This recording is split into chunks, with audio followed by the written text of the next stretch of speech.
Assalamu alaikum wa rahmatullahi wa barakatuh.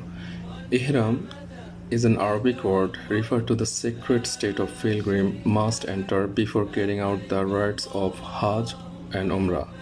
The pilgrim must enter into the state of after cleaning the body, wearing the prescribed attire and making the intention or dua before crossing the designated meeqat area. The significance of Ihram is a state of purity, both in mind and body. It is foremost a state of mind whereby a spiritual relationship with Allah subhanahu wa ta'ala is established and the vanities of the world are renounced. Hajj is the egalitarian right in a sense that all of humanity, irrespective of gender, sect, ethnic origin, rank, or wealth, is equal before to Allah.